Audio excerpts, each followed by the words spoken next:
8월 27일 목요일 아침입니다. 오늘도 우리에게 주어진 말씀을 함께 묵상하고 살펴보면서 말씀으로 은혜 받는 하루 되시기를 바랍니다. 이 시간 우리에게 주신 하나님의 말씀은 로마서 15장 1절에서 7절까지의 말씀입니다. 믿음이 강한 우리는 마땅히 믿음이 약한 자의 약점을 담당하고 자기를 기쁘게 하지 아니할 것이라. 우리 각 사람이 이웃을 기쁘게 하되 선을 이루고 덕을 세우도록 할지니라. 그리스도께서도 자기를 기쁘게 하지 아니하셨나니 기록된 바 주를 비방하는 자들의 비방이 내게 미쳤나이다 함과 같으니라.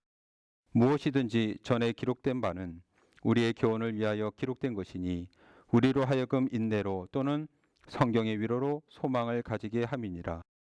이제 인내와 위로의 하나님이 너희로 그리스도 예수를 본받아 서로 뜻이 같게 하여 주사 한 마음과 한 입으로 하나님을 곧 우리 주 예수 그리스도의 아버지께 영광을 돌리게 하려 하노라. 그러므로 그리스도께서 우리를 받아 하나님께 영광을 돌리신과 같이 너희도 서로 받으라. 아멘. 할렐루야. 주님의 은혜가 여러분과 함께 하시기를 바랍니다. 로마서 후반부인 12장부터는 구원받은 그리스도인이 어떻게 살아가야 하는가를 말씀하고 있고, 오늘 본문은 우리에게 선을 이루고 덕을 세우는 삶을 살라고 말씀하고 있습니다. 교회에 나와서 믿음 생활하는 이유는 구원받는 것이 첫 번째이지만 거기서 머물면 안 됩니다. 하나님이 우리를 구원해 주신 것은 믿는 자들로 하여금 선한 일을 힘쓰게 하려는 것입니다.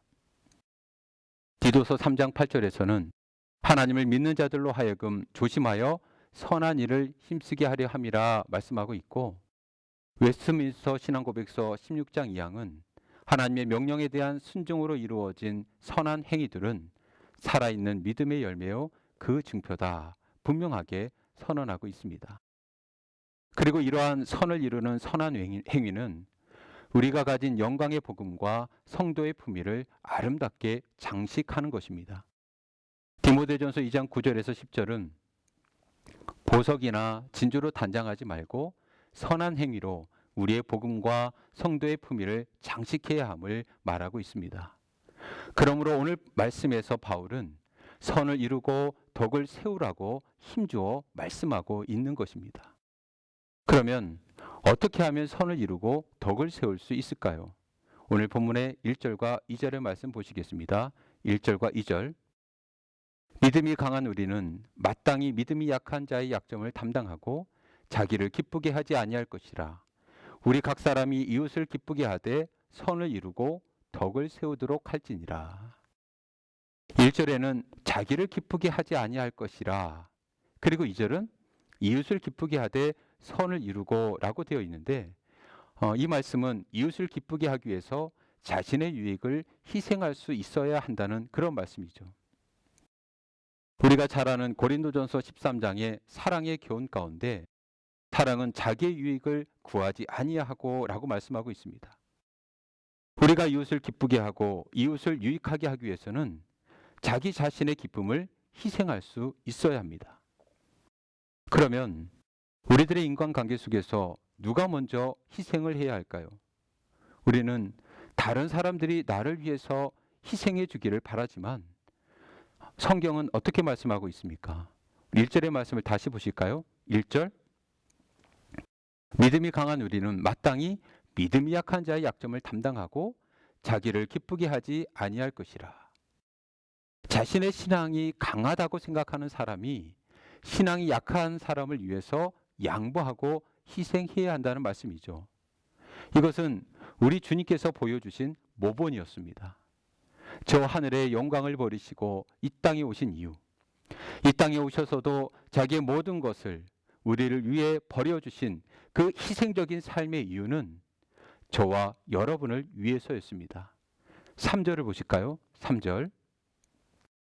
그리스도께서도 자기를 기쁘게 하지 아니하셨나니 기록된 바 주를 비방하는 자들의 비방이 내게 미쳤나이다 함과 같으니라. 우리 예수님의 삶은 본질적으로 자신을 기쁘게 하는 삶이 아니었습니다. 예수님은 인간의 구원을 위해서 이 땅으로 내려오셨고 이 땅에서 가장 비참한 죽음, 십자가에서 죽임을 당하셨는데 예수께서 십자가를 지심으로 우리의 모든 죄가 용서되었습니다. 예수님의 희생으로 우리가 기쁨을 누리게 된 것이죠. 오늘 본문 3절을 공동 번역으로 읽어드리면 이렇습니다. 그리스도께서도 당신이 좋으실 대로 하시지 않고 오히려 하나님을 모욕하는 자들의 모욕을 내가 대신 다 받았습니다 라는 성서 말씀대로 사셨습니다. 그러니까 구약 성경에 주를 비방하는 자들의 비방이 내게 미쳤나이다 라는 말은 우리 주님의 심정으로 바꿔 말하면 너만 구원될 수 있다면, 너가 믿음의 사람이 될 수 있다면, 너가 하나님이 원하시는 사람이 될 수가 있다면 나는 기쁘게 내 모든 것을 희생하고 포기하며 죽을 수도 있다 하는 그런 말씀인 거죠. 그리고 그분은 실제로 우리를 위해 죽으셨습니다.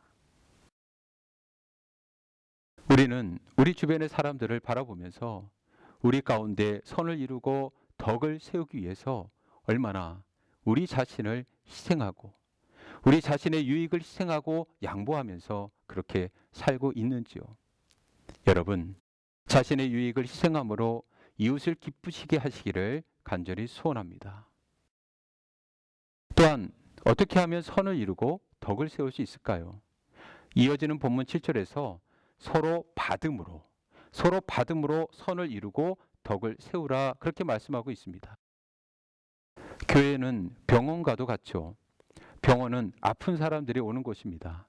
교회도 마찬가지예요. 교회에는 마음이 아픈 사람, 영적으로 아픈 사람 또는 육신적으로 고달픈 사람들이 오는 곳입니다. 이러한 사람들이 와서 용서받고 은혜를 누리는 곳이 바로 교회죠. 따라서 교회에 오는 모든 사람들은 용납되어지고 이해되어져야 합니다. 이 표현이 바로 받다라는 표현이에요. 받다. 7절의 말씀 보실까요? 7절.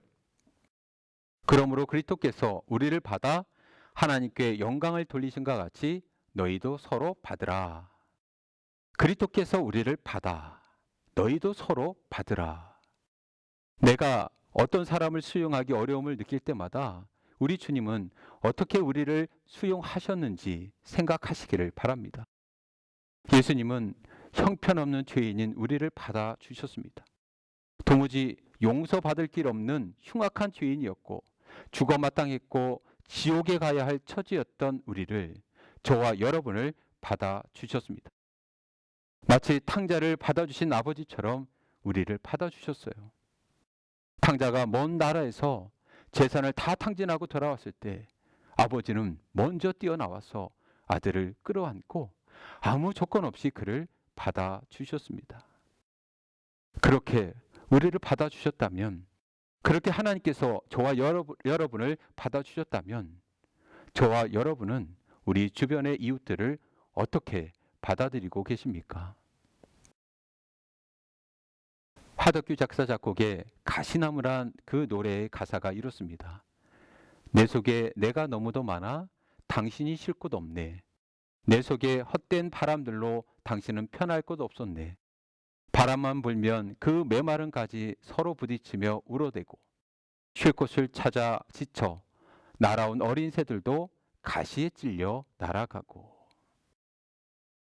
이웃이 쉬고 싶어서 당신의 사랑과 은혜와 당신 안에 있는 하나님의 따뜻한 사랑을 경험하고 싶어서 접근하는데 나는 날카로운 비판력만 가지고 이웃을 무시하고 이웃을 비판하고 그들을 향한 높은 기대치만을 요구하고 있는 것은 아닌지요.